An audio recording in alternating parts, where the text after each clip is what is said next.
Good morning to class 9th. Welcome to our YouTube channel. And students, have you done your previous work? I hope you have done.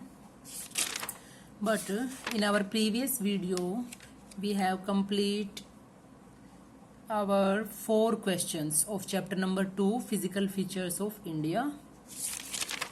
Then, firstly you have to read the chapter, and after then you have to do your homework. Let's start now with our question number 5th. NCERT questions. Question number 5th. Which are the major physiographic divisions of India?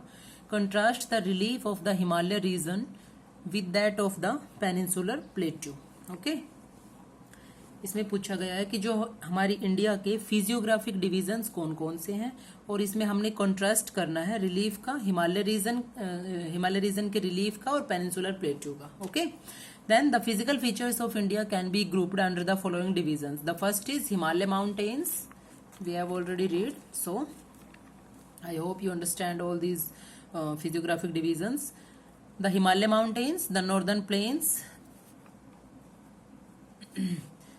the peninsular plateau, the Indian desert, the coastal plains and the islands. Okay. Now contrast the relief of the Himalaya region and peninsular plateau. इन दोनों में जो है difference किस तरह का है देखो. तो हिमालय रीजन है, they are the young fold mountains. You already know the Himalaya region the Himalayas are young fold mountains formed by the sedimentary rocks. ये जो है sedimentary rocks के द्वारा formed है और young fold mountains इनको माना जाता है because ये बहुत ज़्यादा older parts नहीं है. Peninsular plateau जो है ये हमारे landmass का एक older part है. So they are created from igneous and metamorphic rocks after splitting of the Gondwana land. In our previous lecture we have discussed about the Gondwana land and Angara land. That is the that are the parts of the supercontinent Pangaea. Okay. It consists of the lofty mountains and deep valleys. Himalaya region में जो है ऊंचे mountains हैं और deep valleys है, गहरी घाटियां हैं. Okay. It consist of broad and shallow valleys and rounded hills. और यहाँ पे क्या कंसिस्ट करता है ये रीजन? ब्रॉड एंड शैलो, चौड़ी और छिछली घाटियां, मीन्स शैलो वैलीज हैं. बहुत ज्यादा डीप वैलीज इस रीजन में नहीं है पेनिनसुलर प्लेट्यू में. एंड राउंडेड हिल्स, और कुछ राउंडेड पहाड़ियां भी हैं. It is the origin of perennial reverse. यहाँ से जो है पेरेनियल रिवर्स निकलती है. मीन्स हमने पढ़ा था कि पेरेनियल रिवर्स कौन सी होती है कि जहां कंप्लीट ईयर में जो है वाटर से फिल रहती है और उसको रेन से भी जो है पानी गेन होता है, और साथ में जो वहां के ऊंची रेंजेस है जो माउंटेन्स की, वहां से भी, मीन्स ग्लेशियर्स से भी. It is the origin of seasonal rivers. यहाँ जो है सीजनल रिवर्स फ्लो करती हैं जो सिर्फ बारिश के पानी से रेनी सीजन में ही जो फ्लो कर पाती है या रेनी वाटर ही वो ले पाती है. Okay. This region forms an unstable zone. ये एक अनस्टेबल हमारे जो कंप्लीटली जियोग्राफिकल जो एक्सपेरिमेंट्स है उसके अकॉर्डिंग ये रीजन फॉर्म करता है अनस्टेबल, मीन्स अस्थाई जोन के रूप में. और this region forms a stable zone because this is the oldest part of our land mass. Okay. Peninsula part. Now question number 6. Give an account of the northern plains of India. Northern plains के बारे में पढ़ते हैं. उत्तरी मैदान जो है. Point number first, the northern plains have been formed from the alluvium that the mountain rivers deposited here. We already know about the northern plains that the northern plains have been formed from the alluvium. ये completely जो northern plains है उसका formation कैसे हुआ है? completely alluvial से, alluvial soil से या alluvium से, जो कि किसके द्वारा डिपोजिट किए गए हैं? माउंटेन रिवर्स के द्वारा. और यहाँ पे 3 मेजर रिवर्स जो हम पढ़ रहे हैं जिन्होंने नॉर्दर्न प्लेन्स को एक तरह से फॉर्म किया है अपनी ट्रिब्यूटरीज के साथ, has been formed by the interplay of the 3 major river system, the Indus, the Ganga and the Brahmaputra. Okay. Point number 2, it led to the soil turning into the fertile on the surface for growing a rich harvest of variety of crops. Northern plains जो है वहां की जो soil है, क्योंकि deposits जो mountain reverse के द्वारा लाए गए हैं यहाँ पे, तो उससे क्या है कि जो वहां की सोइल है वो कंप्लीटली फर्टाइल है, मींस उपजाऊ है. On the surface for growing a rich harvest of variety of crops. और हम यहाँ पे इस रीजन में जो है डिफरेंट वेराइटीज की जो क्रॉप्स है उसको हार्वेस्ट कर सकते हैं, कल्टिवेट कर सकते हैं, because this is the fertile region. Third point, the northern plains has been formed by the interplay of, हमने अभी पढ़ा 3 मेजर रिवर्स के बारे में, इंडस, गंगा एंड ब्रह्मपुत्र। इन रिवर्स के द्वारा ये फॉर्म्ड है और यहाँ जो डिपॉजिट्स लाए गए हैं उसके द्वारा ये बना है। Point number 4, it spreads over an area of 7 lakh square kilometre. ये कितने एरिया तक फैला हुआ है?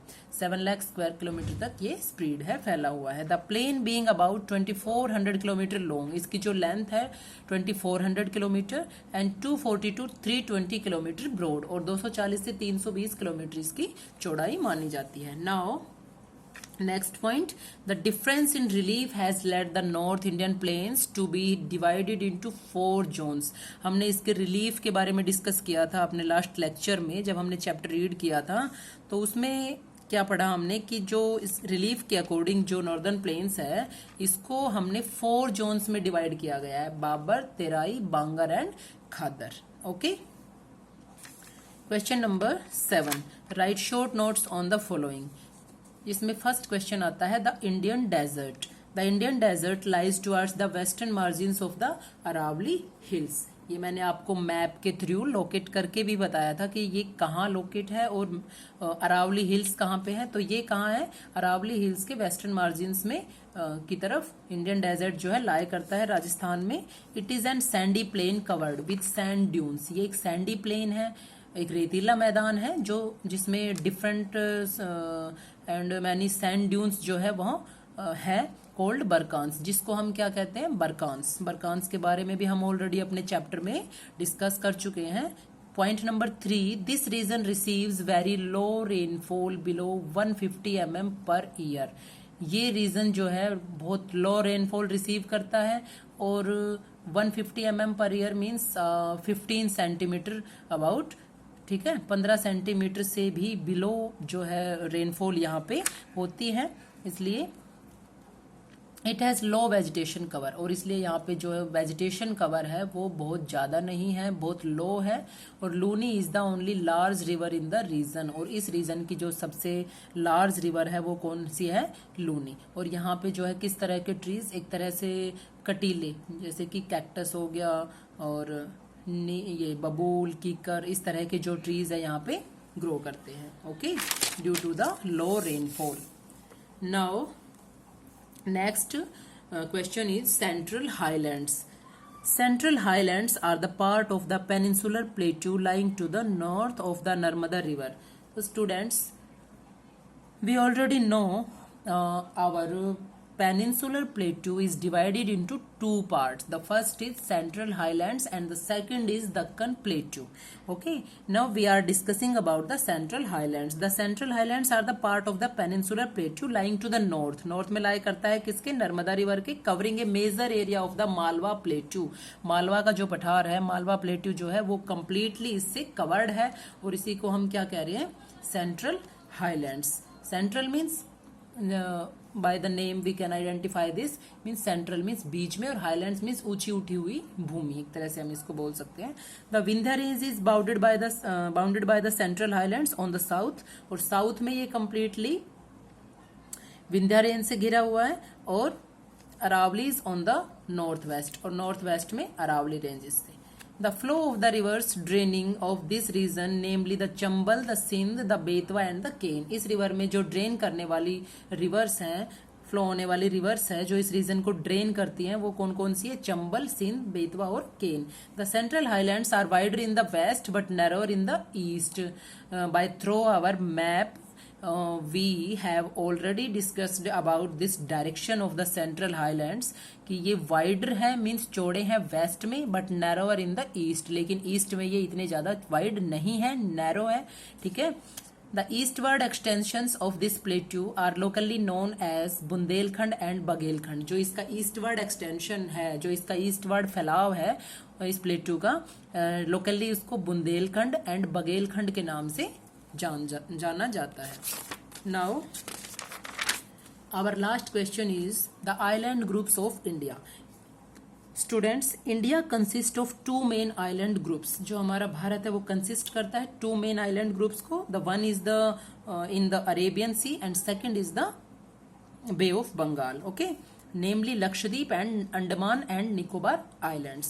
The Lakshadweep consists of many small islands located close to the Malabar coast of Kerala. Lakshadweep जो है कहाँ कंसिस्ट है, कहाँ लोकेट है, ये जो केरला के पास मालाबार कोस्ट है वहाँ उसके बहुत नजदीक, close in the Arabian sea, हमारे अरब सागर में। And the Andaman and Nicobar islands on the other hand are larger in size, और ये कहाँ पे है, बे ऑफ बंगाल में, okay.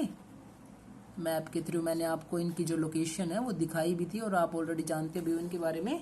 On the other hand are larger in size, वो है जो स्मॉल आइलैंड्स है उसमें लक्षद्वीप में, और अंडमान निकोबार आइलैंड्स में जो है ये साइज में लार्ज हैं। They are divided into two broad categories. Andaman Nicobar जो आइलैंड है वो टू कैटेगरीज में डिवाइड है। अंडमान इन द नॉर्थ, जो नॉर्थ की तरफ है वो अंडमान, और जो निकोबार है वो साउथ की तरफ है। There are about 200 islands in the Andaman group and 19 islands in the Nicobar group. Andaman में 200 आइलैंड्स जो है एंड 19 आइलैंड जो है निकोबार ग्रुप में। और स्टूडेंट्स, हमने अपने प्रीवियस लेक्चर में पढ़ा भी था कि ये कम्प्लीटली जो है इनके नेम सेम यही नहीं थे। इनको पहले जैसे लक्काद्वीप और डिफरेंट नेम्स जो मैंने आपको इसके बताए थे उसके नाम से इसको जाना जाता था, बट बाद में जो है इनका नाम चेंज करके ये रखा गया, okay. Now our chapter is complete. Thank you. Stay home, stay safe.